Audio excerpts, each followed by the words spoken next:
الحمد لله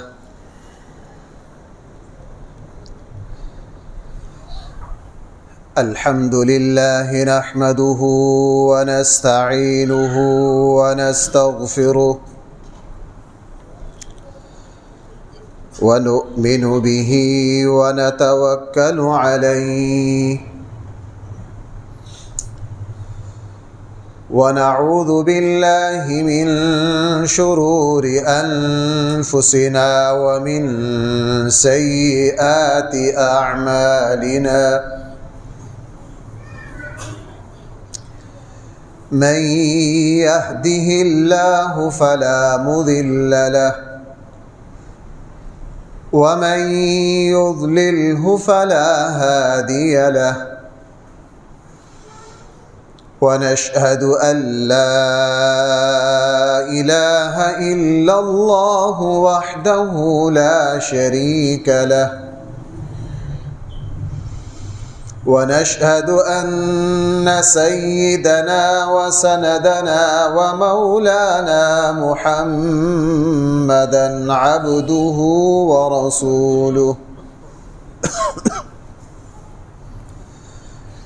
صلى الله تعالى عليه وعلى آله وأصحابه وبارك وسلم تسليما كثيرا كثيرا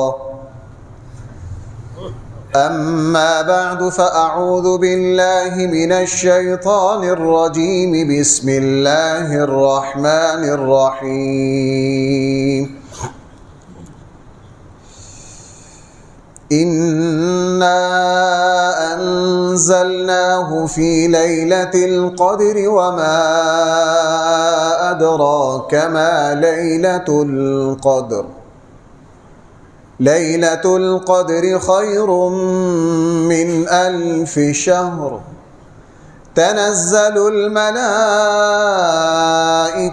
والروح فيها بإذن ربهم من كل أمر سلام هي حتى مطلع الفجر صدق الله مولانا العظيم.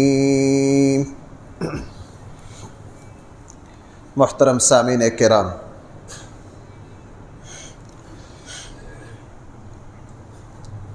ایک دو دن کے بعد رمضان کا آخری عشرہ شروع ہو رہا ہے، اور اس پر تقریباً سارے ہی اہل علم متفق ہیں۔ رسول اللہ صلی اللہ علیہ وسلم کے ارشادات اس حقیقت کو کھولتے ہیں میرے اور آپ کے لیے کہ رمضان کا جو پہلا عشرہ ہے یہ پورے سال سے افضل ہے، دوسرا عشرہ پہلے سے افضل ہے، اور تیسرا عشرہ جو ہے یہ دوسرے سے افضل ہے۔ پہلے دو عشرے اس لیے ہیں تاکہ روزہ، قیام اللیل، عبادات، توبہ استغفار کی وجہ سے مسلمان اس قابل ہو جائے کہ آخری عشرہ کی رحمتوں کو سمیٹ سکے۔ فطری اصول ہے، آپ کسی گھر میں پینٹ کروانا چاہتے ہیں، اس کو زیب و زینت، اس کی دیواروں کو چمکانا چاہتے ہیں، تو بھائی پہلے اس کی کیا کریں گے؟ صفائی کریں گے۔ اور جب لوہے پر آپ اعلیٰ سے اعلیٰ رنگ روغن کرنا چاہتے ہیں، لکڑی پر کرنا چاہتے ہیں، پہلے اس کو مانجیں گے، اس کو کیا کریں گے؟ صاف کریں گے۔ رمضان کا جو آخری عشرہ ہے، اللہ تعالیٰ نے ساری برکتیں آخری عشرہ میں رکھی۔ اسی لیے حضرت عائشہ صدیقہ رضی اللہ عنہا فرماتی، نبی کریم صلی اللہ علیہ وسلم آخری عشرہ میں اتنی محنت اور اتنی مشقت فرماتے جو اس سے پہلے عشروں میں نہیں تھی، اور جب آخری عشرہ آتا 3 کام بطور خاص رسول اللہ صلی اللہ علیہ وسلم فرماتے. ایک تو خود اپنی کمر باندھ لیتے، تیاری پکڑ لیتے. نمبر 2، ساری رات جاگتے. بھائی اللہ کے نبی کیا کرتے؟ صحیح بخاری کی جو روایت ہے، ساری رات جاگتے. اور نمبر 3، اپنے گھر والوں کو بھی رات کے آخری عشرہ میں، رمضان کے آخری عشرہ میں اپنے گھر والوں کو بھی جگاتے.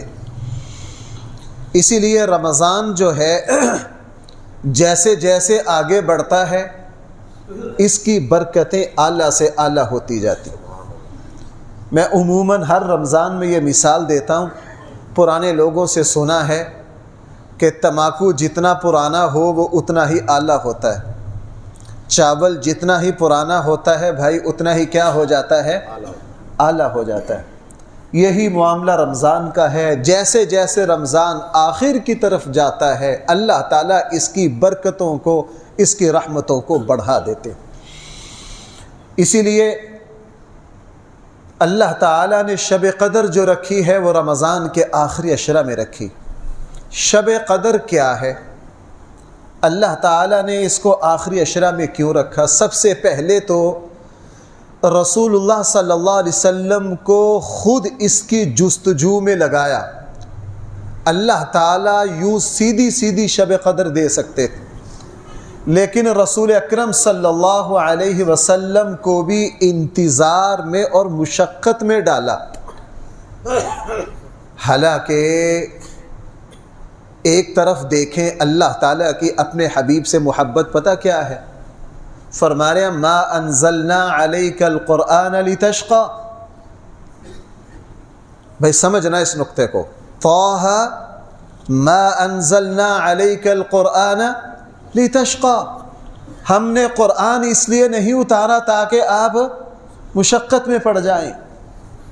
رسول اللہ صلی اللہ علیہ وسلم کو شروع میں حکم دیا آپ اللہ کے سامنے ساری رات کھڑے رہیں. رسول اللہ صلی اللہ علیہ وسلم کھڑے رہتے، قیام کرتے، تلاوت کرتے، پاؤں سوج جاتے. اللہ تعالیٰ کو فوراً ترس آیا، فرمایا یا ایھا المزمل. یہ عربی کی بہت اعلیٰ تعبیر ہے. قم اللیل الا قلیلا نصفہ او انقص منہ قلیلا.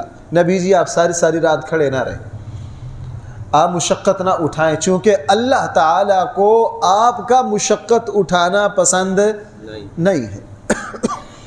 لیکن شب قدر کا معاملہ جب آیا رسول اللہ صلی اللہ علیہ وسلم یکم رمضان کو اعتکاف بیٹھ گئے. بھائی کس رمضان کو؟ یکم رمضان کو اعتکاف بیٹھے. اور 10 رمضان کو حضور علیہ الصلوۃ والسلام نے فرمایا کہ میں پہلے عشرہ میں اعتکاف بیٹھا تھا شب قدر کی تلاش کے لیے.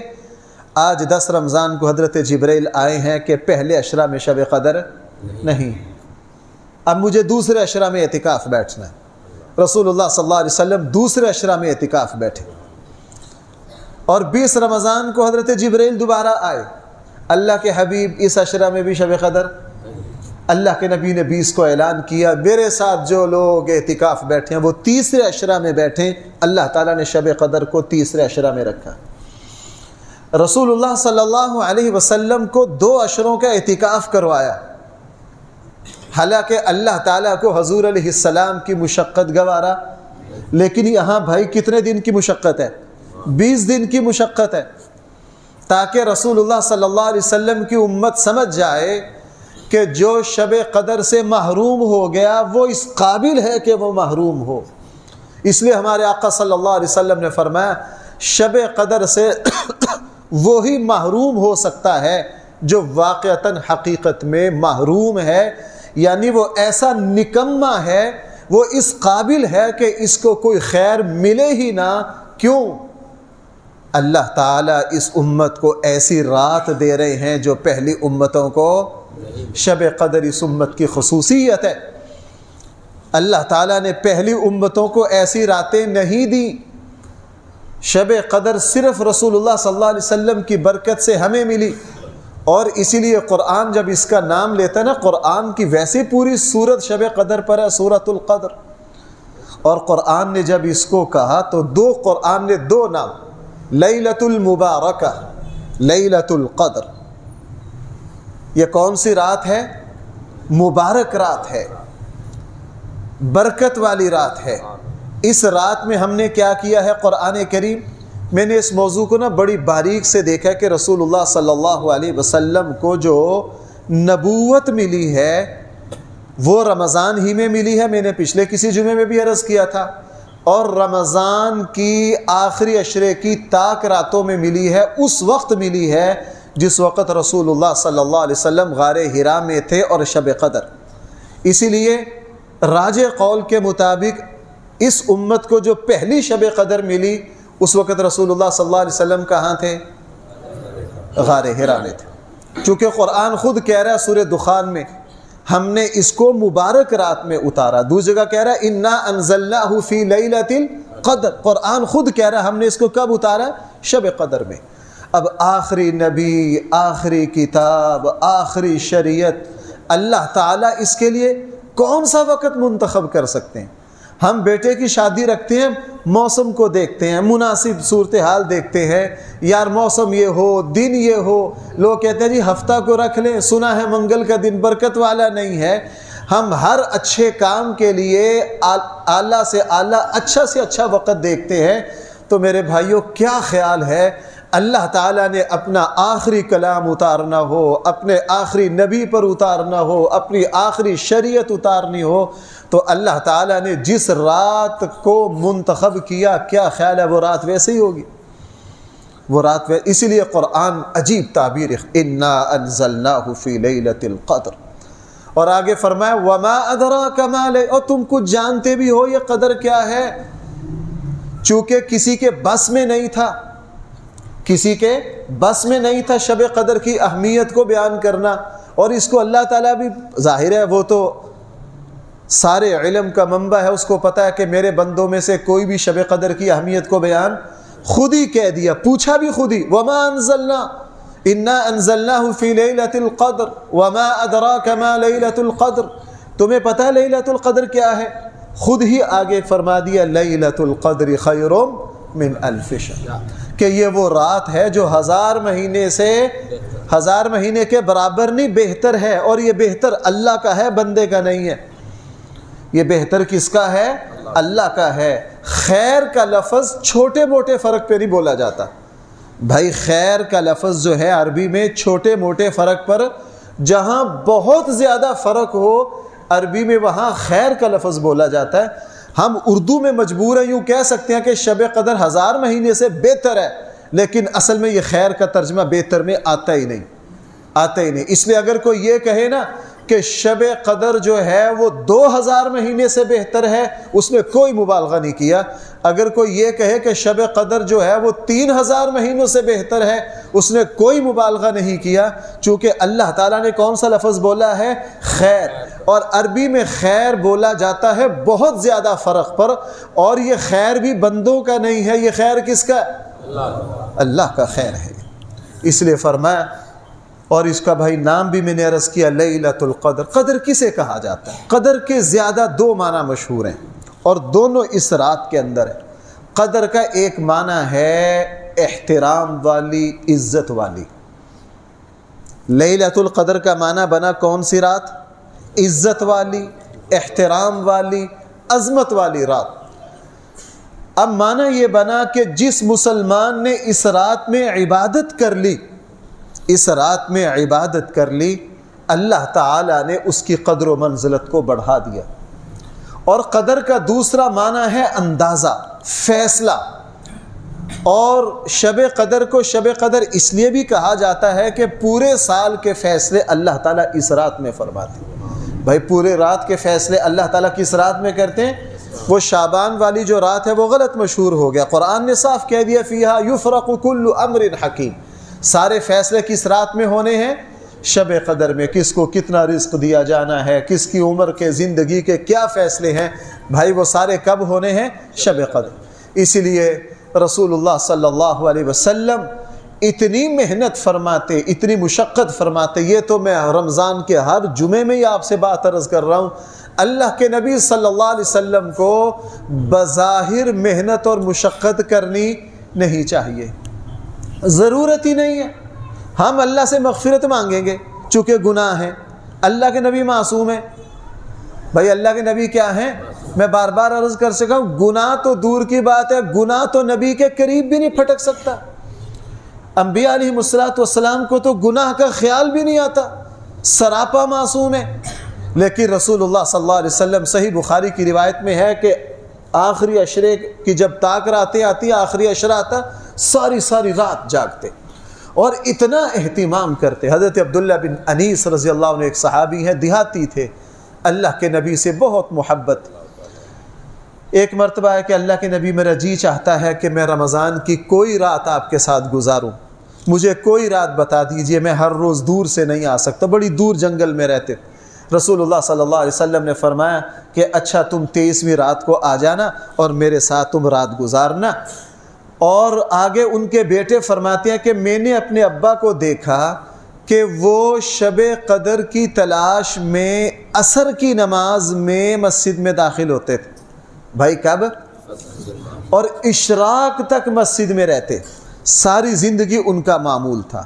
اور یہی معمول رسول اللہ صلی اللہ علیہ وسلم کا تھا، ساری رات اللہ کے گھر میں بیٹھے ہیں کہ کبھی شب قدر کی ناقدری نہ ہو جائے۔ بھائی کیا شب قدر کی؟ کیوں؟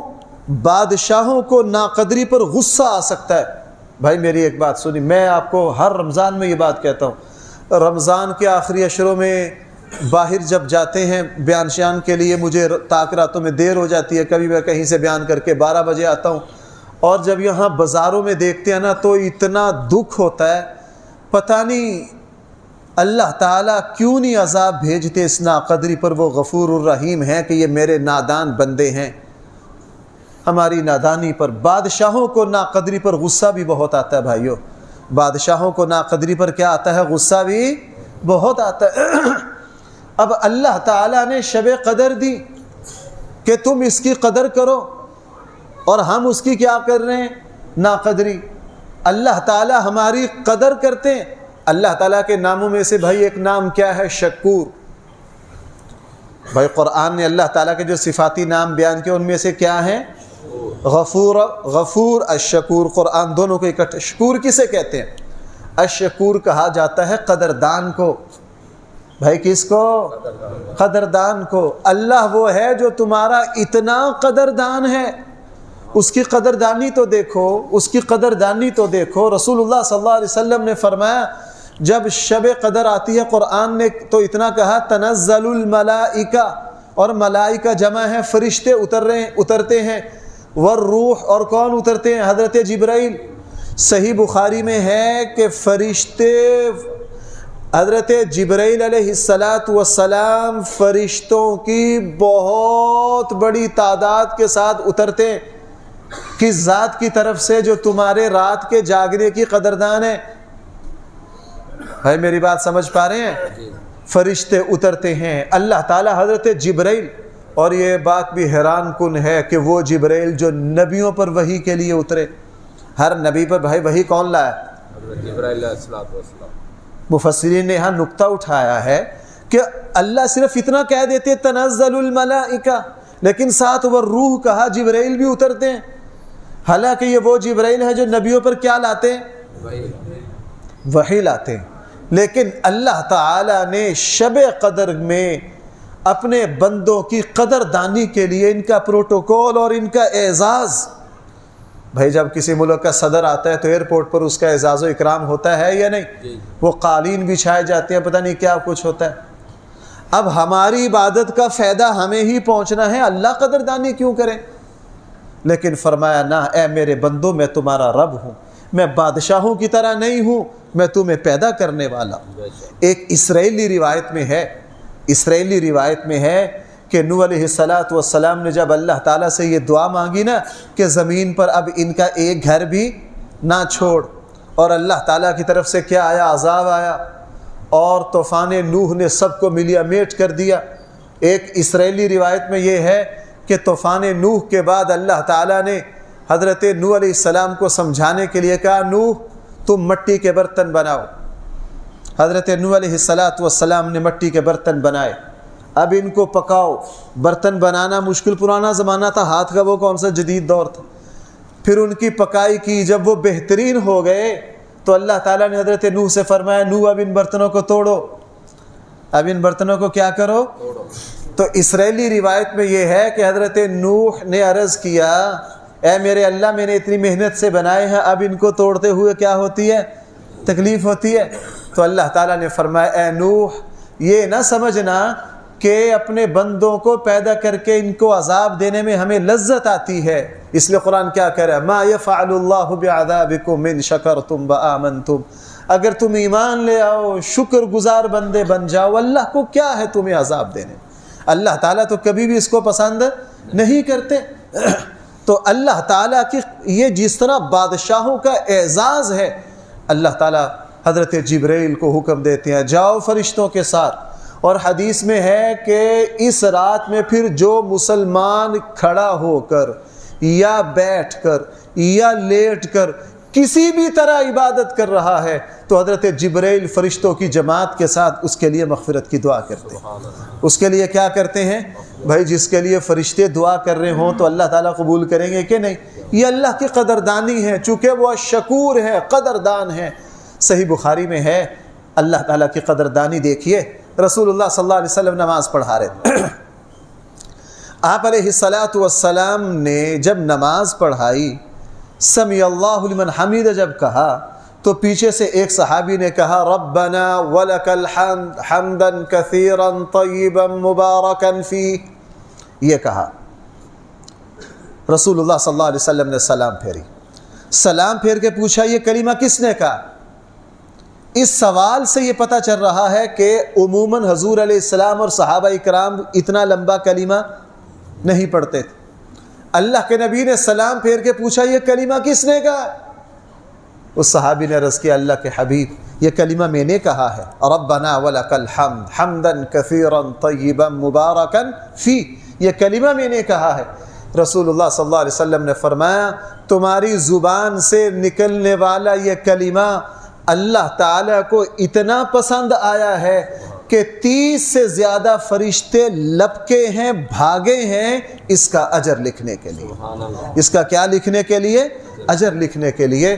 اس لیے بھائیو آخری عشرہ شروع ہو رہا ہے، میں ہر رمضان میں عرض کرتا ہوں ہو سکتا ہے پتہ نہیں ہم میں سے کس کی زندگی کا یہ آخری عشرہ ہو، اس کی قدردانی کیجئے۔ اس میں شب قدر ہے، 1000 مہینوں سے بہتر ہے، اور اللہ تعالیٰ سے ہم اپنے گناہوں کو بخشوائیں۔ رسول اللہ صلی اللہ علیہ وسلم اس رات میں اللہ کے سامنے خوب گڑ گڑا رہے ہیں، خود کھڑے ہیں اور اپنے صحابہ کو بھی اس کی تلقین کر رہے ہیں، اپنی بیویوں کو بھی اس کا حکم دے رہے ہیں، اور یہ فرما رہے ہیں اور یہ خطرہ محسوس کر رہے ہیں کہ میری امت کبھی اس کی برکتوں سے محروم نہ ہو جائے۔ اس لیے میرے اور آپ کے لیے بھی ضروری ہے کہ ہم شب قدر کا پورا اہتمام کریں۔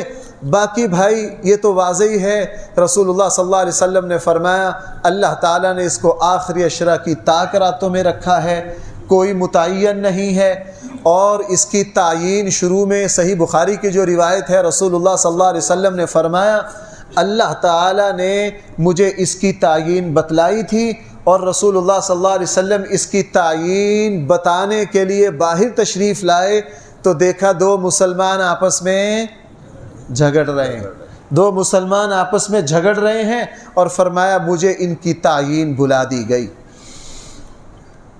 ان کی تعیین بلا دی گئی۔ یہاں 2 باتیں بڑی اہم ہے سمجھنے کی، تعیین کیوں بلائی اور جھگڑے کی نحوست کیا ہے۔ آج تو ہمارے یہاں دیکھ لیجئے ہو سکتا ہے مسلمانوں کے زوال کا سب سے بڑا سبب آپس کا افتراق اور جھگڑا ہے، آپس کا افتراق اور جھگڑا ہے سب سے بڑا سبب۔ مسلمانوں کے زوال کا اس سے بڑا کوئی سبب نہیں ہو سکتا، آپس کے جھگڑے، آپس کے تفرقے۔ 2 مسلمان آپس میں لڑ رہے، ان کی نحوست اتنی پڑی کہ اللہ کے نبی صلی اللہ علیہ وسلم شب قدر کی تعیین کو بھول گئے۔ آپ اس سے اندازہ، اسی لیے تو رسول اللہ صلی اللہ علیہ وسلم نے اپنی امت میں جھگڑے کا دروازہ بند کرنے کے لیے آج تو اللہ معاف فرمائے ہم بیٹھے بٹھلائے بازو چڑھا لیتے ہیں نا لڑنے کے لیے، چھوٹی چھوٹی بات پہ لڑ پڑتے ہیں، اس نے یہ کلمہ مجھے کیوں کہا۔ نبی جیسے میں آج صبح بھی عرض کر رہا تھا کہ اللہ کے خاص بندوں کی نشانی ہے وَإِذَا خَاطَبَهُمُ الْجَاهِلُونَ قَالُوا سَلَامًا، جہاں بحث کا دروازہ کھل رہا ہو وہ سلام کر کے وہاں سے چلے جاتے ہیں، اس سے دلچسپی نہیں لیتے۔ اور اللہ کے نبی نے رمضان کے بارے میں بھی فرمایا جب تم روزے میں ہو نا، کوئی بندہ تم سے لڑائی جھگڑا کے لیے آئے، اسے کہو بھائی مجھے معاف کرو میرا روزہ ہے، مجھے معاف کرو میرا کیا ہے۔ نبی کریم صلی اللہ علیہ وسلم نے فرمایا، صحیح بخاری کی روایت ہے کہ تم میں سے جو مسلمان حق پر ہوتے ہوئے، بھائی کس پر ہوتے ہوئے، دوبارہ غور کرو اس حدیث پر، فرمایا تم میں سے جو مسلمان کس پر ہوتے ہوئے، حق پر ہوتے ہوئے جھگڑا چھوڑ دے، حضور نے کیا فرمایا، میں جنت کے درمیان، اور بحریہ ٹاؤن میں نہیں بھائی، کہاں، جنت میں۔ ہمارے سیالکوٹ میں ایک جاننے والے ہیں، انہیں ملک ریاض نے کسی اس پر ایک پلاٹ دیا تو ان کے پاؤں نہیں لگ رہے تھے زمین پر، ان کے پاؤں نہیں لگ رہے تھے، گھر میں سب کی دعوت کی، مجھے بھی پتہ نہیں تھا، میں پتہ نہیں کس چیز کی، اگر مجھ سے بیان ہے جو دیکھا میں یہ بڑا اچھا خاصا اہتمام ہے، میں نے پوچھا یار یہ کس چیز کا اہتمام ہے، کہنے لگے جی مجھے اللہ نے اس طرح پلاٹ دیا ہے، اور ان کے چہرے پر او خوشی، کوئی غلط نہیں، میں اس کو کوئی برے اس سے نہیں بیان کر رہا، اگر ہمیں مفت کہیں سے عام پلاٹ مل جائے پھر بحریہ ٹاؤن میں مل جائے تو جناب ہمارے پاؤں زمین پر، اور ادھر ملک ریاض کی کیا اوقات ہے، امام الانبیاء صلی اللہ علیہ وسلم فرما رہے ہیں، وعدہ نہیں کر رہے، ضمانت دے رہے ہیں، کیا کر رہے ہیں، میں ضامن ہوں، میں ضامن ہوں، جو مسلمان حق پر ہوتے ہوئے جھگڑا چھوڑ دے میں اس کو جنت کے درمیان میں گھر لے کر دینے کی ذمہ داری لیتا ہوں، ذمہ داری لیتا ہوں۔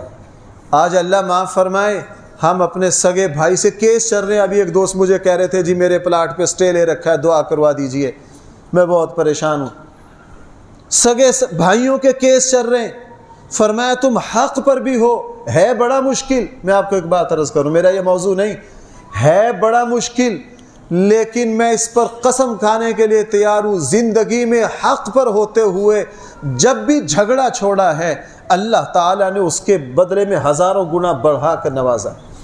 ہمارے پاکستان کی ایک بہت بڑی شخصیت تھی مفتی اعظم پاکستان مفتی محمد شفیع صاحب رحمہ اللہ، جن کی تفسیر ہے معارف القرآن، میں نے خود ان کے بیٹے ہمارے استاد ہیں مفتی محمد تقی عثمانی، پاکستان کی مشہور شخصیت ہے، ان سے سنا، وہ کہنے لگے جی ہم نے اپنے ابا یعنی مفتی شفیع صاحب کا یہ عمل دیکھا کہ جہاں جھگڑا ہوتا اسی وقت اپنا حق چھوڑ کے کھڑے ہو جاتے اور کہتے بھائی جو حق پر ہوتے ہوئے جھگڑا چھوڑے گا اللہ کے نبی جنت کے درمیان اس کو گھر دینے کی ضمانت ہے۔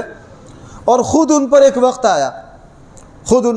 آیا، جو حضرات کراچی کو تھوڑا سا سمجھتے ہیں نا، مزار قائد کے سامنے اسلامیہ کالج ہے، بہت بڑی جگہ ہے، یہ جگہ جناح صاحب نے اور ان کے بعد کے جو تھے انہوں نے مفتی شفیع صاحب کو دی مدرسہ کے لیے، اور یہ کراچی کا اس وقت بھی دل تھا، یہ مدرسے کے لیے جگہ دے دی، تمام قانونی کارروائی ہو گئی، مدرسے کا افتتاح ہو گیا، جلسہ بھی ہو گیا، سارے علماء جمع ہوئے، ٹیلی فون بھی لگ گیا، سارا ہر چیز کلیئر ہو کے مدرسے کا کام چل پڑا، اور کچھ لوگ اٹھے، وہ بھی کوئی بیوروکریٹ تھے، انہوں نے کوئی قانونی سہارا لے کر جھگڑا ڈال دیا، جھگڑا شروع ہو گیا۔ جس دن جھگڑا ہوا اب سارا کچھ مفتی شفیع صاحب کے پاس تھا، 1 منٹ میں اس جگہ کو لے سکتے تھے، مفتی شفیع صاحب رحمہ اللہ نے فرمایا نہ، میں جھگڑے پر مدرسے کی بنیاد نہیں رکھنا چاہتا، میں جھگڑے پر مدرسے کی بنیاد نہیں رکھنا چاہتا۔ سب نے کہا آپ قانونی طور پر مضبوط ہیں، فرمایا نہ، میں نے اللہ کے نبی کا یہ ارشاد سنا ہے، حق پر ہوتے ہوئے جو جھگڑا چھوڑ دے میں اس کو جنت میں کے درمیان گھر لے کر دینے کی فوراً جھگڑا چھوڑ دیا، کاغذات واپس کر کے گھر آ گئے۔ اب وہاں اسلامیہ کالج بن گیا، اور اللہ کا کرنا ایسا ہوا کہ اس کے کچھ عرصہ بعد اللہ تعالیٰ نے مفتی شفیع صاحب رحمہ اللہ کو مدرسہ کے لیے 100 ایکڑ جگہ دی۔ کتنی جگہ؟ اور اس وقت 75 سال گزرنے کے باوجود بھی پاکستان، ہندوستان میں، دنیا میں کوئی اتنا بڑا مدرسہ نہیں جتنا بڑا مدرسہ یہ. کتنے ایکڑ میں؟ 100 ایکڑ میں ہے. اللہ کے لیے جھگڑا چھوڑا. یہ بات میں اس لیے سنا رہا ہوں، مجھے تقریباً آج کئی دوستوں کے فون اور میسج آگے، جی میرا جی فلاں معاملہ ہے جی. اکثر کے لڑائی جھگڑے. رسول اللہ صلی اللہ علیہ وسلم نے فرمایا کہ جو حق پر ہوتے ہوئے جھگڑا چھوڑ دے، میں اس کے لیے ضمانت دیتا ہوں کہ جنت کے درمیان میں اس کو گھر لے کر دوں. میں بات یہ عرض کر رہا تھا کہ رسول اللہ صلی اللہ علیہ وسلم شب قدر کا بتلانے آئے، 2 مسلمان کیا کر رہے تھے؟ لڑ رہے تھے. اس لیے تفرقہ بازی، لڑائی جھگڑا، آج ہمیں نا بحثوں کا چسکا ہے. شاید آپ حضرات کو میری باتوں میں تکرار محسوس ہوتا ہو. پچھلے 2-3 سال سے میں آپس کی بحثوں کو بہت زیر بحث لا رہا ہوں. جمعے میں کسی نہ کسی حوالے سے یہ بات آ جاتی. میں اپنا ذاتی تجربہ بتاؤں، بھائی ناراض تو نہیں ہوگے؟ بتا دوں. 2018 کے الیکشن میں بہت سے دوستوں نے خواہ بحث مباحثہ کا ماحول بنا. میں نے اپنی زندگی میں کم اتنی نحوست محسوس کی جتنی میں نے 2018 کے الیکشن کے آگے پیچھے محسوس کی. بہت توبہ استغفار کیا کہ یار یہ نحوست پڑ رہی ہے، بہت روحانیت بہت زیادہ، بہت اللہ سے معافی مانگی. سمجھ آئی کہ یہ جو دائیں بائیں فضول بحثیں ہو رہی ہیں نا، اس کی وجہ میں نے تہیہ کیا کہ انشاءاللہ سیاسی موضوعات پر آئندہ سے کسی کے ساتھ بحث نہیں کرنی. دلیل کی میں بات نہیں کر رہا، سنجیدگی سے اگر کہیں مذاکرہ ہو جائے کوئی حرج والی بات نہیں. میں بگڑی ہوئی صورتحال کی، اصل میں دوہری مصیبت میں آ جاتا ہوں نا. میں جب اس طرح کی بات کرتا ہوں تو پھر بعض دوست کہتے ہیں جی جناب یہ کیا بات ہوئی، آپ حق کی بات نہیں کہہ سکتے. او بھائی میں حق کی بات کا نہیں کہہ رہا ہوں، میں جھگڑے کا کہہ رہا ہوں. میں کس کا کہہ رہا ہوں؟ جھگڑے کا کہہ رہا ہوں، جو ہمارے یہاں صورتحال ہے. میں نے یہ طے کیا اور الحمدللہ یہ جو پچھلا الیکشن گزرا ہے شاید آپ کو برا لگے، میں نے اپنے آپ کو 100% بحثوں سے بچایا. 100% کسی دوست سے اس موضوع پر بھائی سارے ہی ٹھیک ہو ہم غلط ہیں، یہ مان لیا. دونوں ہاتھ کھڑے کر دیا، آپ سارے ہی ٹھیک ہو ہم کیا ہیں؟ غلط ہیں. کسی عمران خان کے جالے سے واسطہ پڑا، اسے کہا یار ٹھیک ہے جی آپ ٹھیک ہو. کسی نون لیگی سے واسطہ پڑا، اسے کیا کہا؟ بھائی تم ٹھیک ہو، ہمیں معاف کرو. جہاں کسی نے سنجیدگی سے پوچھا اس کو بس اتنی بات بتا دی. سچی بات یہ ہے کہ اللہ تعالیٰ نے اس نحوست سے بچا لیا. بھائی میں غلط تو نہیں کہہ رہا ہوں؟ آپ سارے خاموش ہوتے ہیں، مجھے لگتا ہے میری بات آپ کو پسند نہیں. فضول بحثوں سے دلیل نہیں. قرآن نے کہا وَجَادِلْهُمْ بِالَّتِي، بھائی پڑھو وَجَادِلْهُمْ بِالَّتِي هِيَ أَحْسَنُ. میں اس سے نہیں کہہ رہا، بِالَّتِي هِيَ أَحْسَنُ. آپ لوگوں کو اللہ کی طرف بلائیے بالحکمت، الى سبیل ربک بالحکمت والموعظۃ الحسنۃ وجادلہم باللتی ہی احسن. مجادلہ کے ساتھ. مولانا مودودی صاحب رحمۃ اللہ علیہ نے تفہیم القرآن میں نا یہاں ایک نقطہ اٹھایا، کہا قرآن اتنا بھی کہہ سکتا تھا وجادلہم، آپ ان سے کیا کیجئے، لیکن اس کا کوئی غلط مطلب لے سکتا تھا. آگے فرمایا باللتی ہی احسن، آپ کا بحث مباحثہ کس طریقے سے ہو؟ احسن طریقے سے ہو. وہ احسن طریقہ کون سا ہے؟ وہ خود نبی کریم صلی اللہ علیہ وسلم کا ہے. توبہ نعوذ باللہ، آپ علیہ الصلوۃ والسلام کی نجران کے لوگوں کے ساتھ مناظرے ہوئے، کافروں کے ساتھ مناظرے ہوئے، بحث مباحثہ ہوا، لیکن ایک کلمہ بھی رسول اللہ صلی اللہ علیہ وسلم کی زبان مبارک سے نامناسب نہیں نکلا. بہرحال تو میں عرض یہ کر رہا تھا، شب قدر کی تعیین آپس کے اختلافات کی وجہ سے کیا کر دی گئی. تو بھائی کیا خیال ہے، جس گھر میں میاں بیوی کا جھگڑا ہوگا تو اس کی نحوست نہیں پڑے گی؟ جس مسجد میں جھگڑے ہوں گے وہاں نحوست نہیں پڑے گی؟ جس بازار میں جھگڑے ہوں گے وہاں نحوست نہیں پڑے گی؟ اپنے آپ کو اس سے بچانا. میں بلا تکلف یہ کہہ سکتا ہوں کہ شب قدر کا ایک پیغام یہ بھی ہے کہ ہم آپس کے جھگڑوں سے بچیں. بھائی شب قدر کا ایک پیغام یہ بھی ہے کہ ہم کیا کریں؟ آپس کے جھگڑوں سے بچیں. اور دوسری بات یہ ہے کہ شب قدر کی تعیین کو کیوں اٹھا دیا گیا، اس میں بھی اللہ تعالیٰ نے میرے اور آپ کے لیے اپنا فضل کیا. اس میں ایک پہلو تو یہ ہے اگر اللہ تعالیٰ سیدھی سیدھی بتا دیتے تو ہمیں قدر نہ ہوتی۔ اللہ تعالیٰ جب ہمیں 1000 مہینوں سے زیادہ اجر دے رہے ہیں تو اللہ تعالیٰ نے تعیین کہ دیکھتے ہیں اب وہی لوگ شب قدر تاک راتوں میں اٹھیں گے جن کی نگاہ میں واقعتاً شب قدر کی کیا ہے، کوئی قدر و منزلت ہے۔ اور علماء نے اس کی ایک اور بڑی زبردست وجہ لکھی ہے کہ اللہ تعالیٰ نے شب قدر کی تعیین اس لیے بھی اٹھا دی کہ اگر شب قدر متعین ہو جاتی اور اس رات میں جو مسلمان گناہ کرتے تو بھائی پھر ان کے یہاں معافی کی کوئی صورت نہ ہوتی۔ اللہ تعالیٰ نے تعیین اٹھا دی کہ چلو یہ کوشش کریں گے، اور یہ بات میں بار بار عرض کر آیا ہوں کہ اللہ تعالیٰ کوشش پر بھی اصل والا ہی اجر دیتے ہیں، اصل والا۔ اس لیے بھائیو، آج کی میری تقریر کا ایک نقطہ آپ سے یہ عرض کرنا ہے، کوئی مسلمان ایسا نہ ہو جو شب قدر کی خیر سے محروم ہو جائے۔ بھائی اس کا پکا عزم کرتے، گھر میں بھی اہتمام کیجئے، گھر میں بھی اس کا اہتمام کیجئے، اور مغرب کی نماز سے نیت کر لیجئے کہ میں نے شب قدر، مغرب کی نماز جماعت سے، عشاء کی نماز جماعت سے، تراویح اطمینان سے، تہجد ماشاءاللہ ہم پڑھتے ہی ہیں، سحری کا کھانا عبادت کی نیت سے، اور فجر کی نماز جماعت سے۔ اللہ کے نبی ساری رات جاگتے تھے، ہم ساری رات نہیں جاگ سکتے، جو ہماری رمضان کی روٹین ہے اس سے تھوڑا سا اضافہ کر لیں، اس سے تھوڑا سا کیا کر لیں۔ اور شب قدر پانے کا سب سے بہترین طریقہ بھائی اعتکاف ہے۔ بہترین طریقہ کیا ہے؟ اعتکاف ہے۔ اعتکاف بیٹھ جائیے۔ اعتکاف جو ہے یہ اللہ تعالیٰ نے رمضان اور اعتکاف اصل میں رکھا شب قدر کے لیے ہے۔ اعتکاف کی جو کیفیت ہے تنہائی، اللہ تعالیٰ کو وہ بہت پسند ہے۔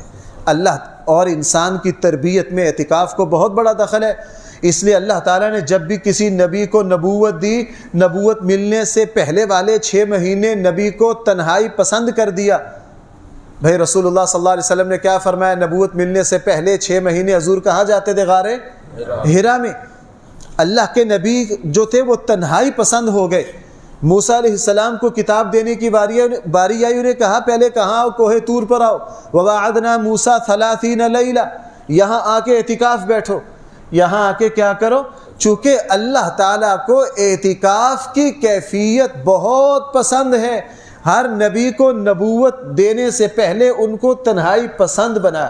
اسی لیے رسول اللہ صلی اللہ علیہ وسلم کے بارے میں صحابہ اکرام فرماتے ہیں اللہ کے نبی نے مسلسل اعتکاف کیا۔ اب مدینہ آ کر صرف 1 سال کسی غزوہ کی وجہ سے، غالباً شاید غزوہ بدر تھا، اعتکاف رہ گیا۔ اللہ کے نبی نے اگلے سال اس کی قضا کی، اگلے سال اس کی کیا کی؟ اور رسول اللہ صلی اللہ علیہ وسلم کے بعد رسول اکرم صلی اللہ علیہ وسلم کی بیویاں اعتکاف بیٹھتی۔ اس لیے مرد بھی اعتکاف بیٹھے مسجد میں، اور بھائی عورتیں اعتکاف بیٹھے کہاں؟ اپنے گھروں میں۔ ہمارے یہاں بہت سے دوستوں کو اس پر اصرار ہے کہ عورتیں بھی مسجد میں اعتکاف بیٹھیں۔ وہ دلیل دیتی ہیں صحیح بخاری کی یہ روایت کہ رسول اللہ صلی اللہ علیہ وسلم کی ازواج اعتکاف بیٹھا کرتی تھیں۔ بھائی بات ذرا سمجھنی چاہیے۔ دیکھو اللہ کے نبی صلی اللہ علیہ وسلم کی بیویاں اعتکاف بیٹھ رہی ہیں۔ جو حضرات وہاں گئے ہیں، ریاض الجنہ کا منظر جن کے سامنے ہے، اللہ کے نبی کے حجرے اور مسجد میں کتنا فاصلہ ہے؟ بھائی بولو ذرا۔ اور حضور کی جو مسجد ہے وہ 15 ایکڑ کی ہے، 20 ایکڑ کی؟ حضور کی جو پرانی مسجد ہے بھائی وہ تو چھوٹی سی ہے، اصل ریاض الجنہ ہماری مسجد سے بھی چھوٹا ہے۔ اب بالکل 7 حجرے ہیں۔ ازواج مطہرات کیا کر دی؟ اپنے اپنے دروازوں کے سامنے خیمہ لگا لیتی۔ کس کے سامنے بھائی؟ چونکہ ساری بیویوں کے دروازے کدھر کھلتے تھے؟ مسجد میں۔ یوں حجرے سے پاؤں اٹھایا مسجد میں، مسجد سے پاؤں اٹھایا کدھر؟ یہاں۔ اور دوسری بات، حضور کی بیویاں امت کی کیا ہیں؟ کسی کی میلی نگاہ کا کوئی تصور ہی نہیں۔ نمبر 3، اللہ کے نبی خود کیا ہے؟ تشریف فرما ہے۔ اللہ کے نبی خود کیا ہے؟ تشریف فرما ہے۔ اب آج کوئی عورت جو ہے اس کا گھر کہاں ہے پتہ نہیں کتنی دور ہے، وہ مسجد میں آ کے اعتکاف بیٹھ رہی ہے، اس کا شوہر بھی وہاں نہیں ہے، اور وہ کوئی امت کی ماں بھی توبہ نعوذ باللہ نہیں لگتی ہے۔ تو بھائی صحیح بات یہی ہے کہ عورتیں اعتکاف کہاں بیٹھیں؟ میں ذرا اختلافی مسائل سے کم دلچسپی رکھتا ہوں، اصلاح کی طرف زیادہ جاتا ہوں، لیکن بعض باتیں بھائی ہمیں مجبوراً سمجھانا پڑتی ہیں۔ مثلا ہمارے یہاں دوستوں کو اصرار ہے کہ نماز تراویح جو ہے وہ 8 ہے. بھائی نماز تراویح 8 نہیں ہے، نماز تراویح 20 ہے. کہتے ہیں جی رمضان اور جو تہجد کی نماز ہے وہی نماز تراویح ہے. وہ کہتے ہیں بس یہ جو ہمارے جو یہ 2 صحابہ میں یہ نماز تراویح کے قائل ہی نہیں ہیں. یہ کس کے قائل ہے؟ یہ تہجد کے قائل ہے. بھائی کس کے قائل ہے؟ اس لیے وہ کہتے ہیں جناب جس نے تہجد پڑھ لی اس کو کوئی تراویح کی ضرورت نہیں. ہمارے ان دوستوں کے یہاں تراویح کوئی عبادت ہے ہی نہیں، ان کے یہاں صرف اصل کیا ہے؟ تہجد. اور بھائی خدا کے بندو، اگر حضرت عائشہ رضی اللہ عنہا کی اس حدیث میں 8 رکعات سے مراد تراویح ہوتی تو حضرت عائشہ کے سامنے جب صحابہ اکرام نے حضرت عائشہ 40 سال زندہ رہیں، جب 20 تراویحیں پڑھی تو حضرت عائشہ منع کرتی کہ تراویح تو کتنی ہے؟ 8 ہے، تم کتنی پڑھ رہے ہو؟ حضرت عائشہ نے منع کیا؟ کسی صحابی نے منع کیا؟ نہیں. اور دوسرا تہجد کا حکم تو مکہ میں آ گیا، یا ایھا المزمل قم اللیل. اور بھائی پڑھو ذرا، وَمِنَ اللَّيْلِ فَتَہجد بِهِ نَافِلَةً لَکَ. تہجد تو سارے نبیوں سے چلی آ رہی ہے. تہجد بھائی کہاں سے چلی آ رہی ہے؟ اور نسائی کی روایت ہے اللہ کے نبی فرما رہے ہیں میں رمضان میں تمہارے لیے تراویح کو سنت قرار دے رہا ہوں. کیا قرار دے رہا ہوں؟ بہرحال تہجد اور چیز ہے، نماز تراویح اور چیز ہے.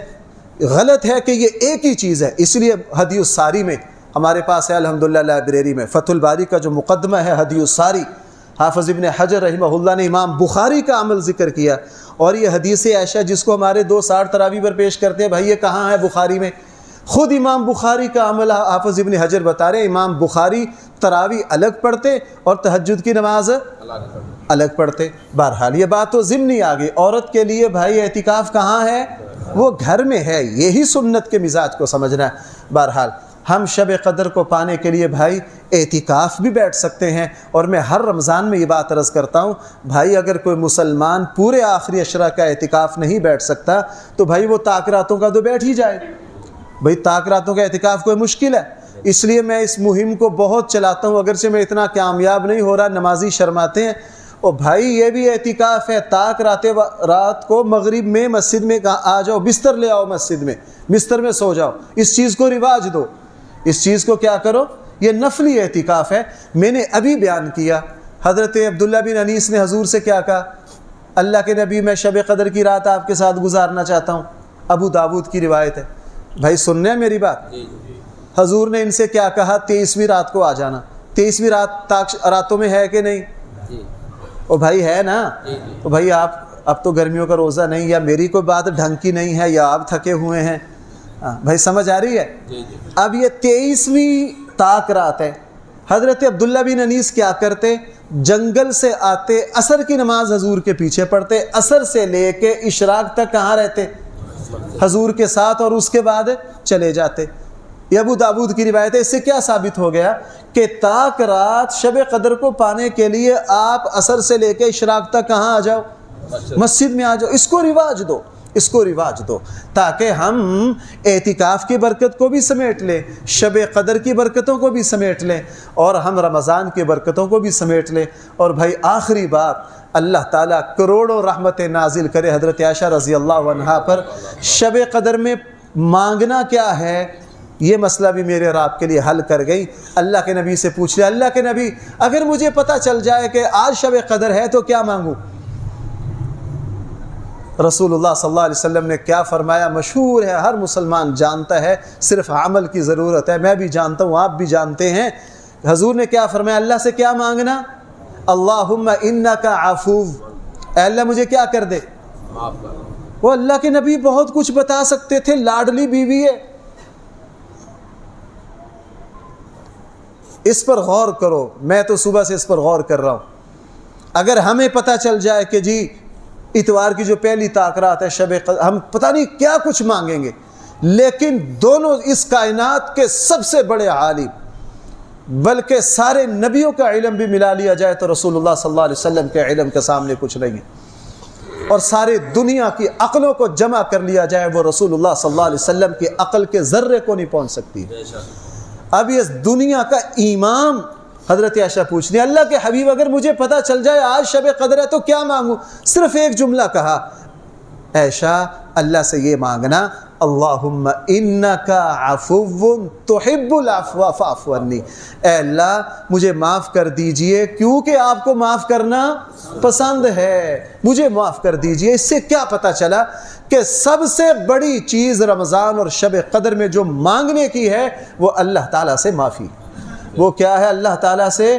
اور انشاءاللہ آئندہ جمعے میں اس موضوع کو ذرا اسی نقطے کو میں نے آئندہ جمعے میں عرض کرنا ہے، اس کا ایک تمہید آج ہی سن لیجئے۔ بھائیو، معافی جو ہے نا یہ انسان کو بڑی بڑی منزلوں پر پہنچا دیتی۔ بھائی میں کیا بات عرض کر رہا ہوں؟ معافی انسان کو بہت اوپر لے جاتی ہے۔ انشاءاللہ اس تفصیل کو میں آئندہ جمعے میں عرض کروں گا۔ شب قدر میں اللہ تعالیٰ سے کیا مانگیے؟ معافی مانگیے، اپنے لیے بھی مانگیے، پوری قوم کے لیے بھی مانگیے، اور ہم پورے مسلمان غزہ کے معاملے میں جس بغیرتی کا شکار ہیں سارے مسلمانوں کے لیے بھی اللہ ہمارا یہ جرم معاف کر دے۔ اللہ ہمارا یہ جرم کیا کر دے؟ اگر اللہ نے پیمانہ پکڑ لیا نا غزہ والے مسئلے میں، ہم حکمرانوں کو روتے ہیں، ہم بھی نہیں بچیں گے، ہم بھی نہیں بچیں گے۔ مسلمانوں نے جس بغیرتی اور بے حیائی کا مظاہرہ کیا ہے، میں کہہ رہا ہوں کہ کوئی لفظ نہیں ہے۔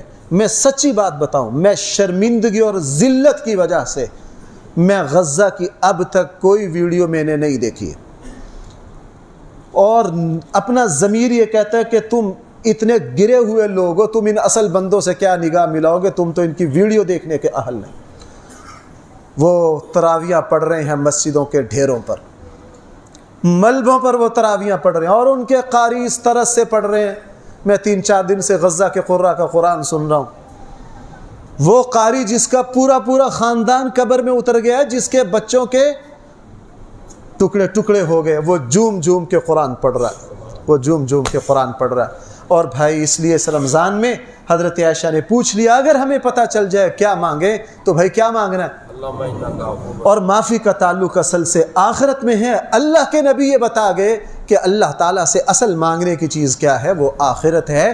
دنیا تو ابھی موت آئی، دنیا تو بہت عارضی ہے۔ اور بھائیو، مجھے ایک دوست کہہ رہے تھے کہ میرے فلاں عزیز فوت ہو گئے، میں بہت زیادہ دکھی ہوں۔ بھائی سب کو دکھ ہوتا ہے، اس دکھ کو روکا نہیں جا سکتا۔ جس مسلمان کو کسی عزیز کی جدائی دکھ دے، وہ آخرت کا مطالعہ کرے۔ وہ کیا کرے؟ اپنے آخرت کے ایمان کو مضبوط کرے۔ اس کو سمجھ آ جائے گی کہ بھائی جو دنیا سے ایمان کی سلامتی کے ساتھ چلا گیا، اس پر اللہ نے اپنا فضل کر دیا۔ اللہ تعالی ہم سب کو صحیح فہم عطا فرمائے۔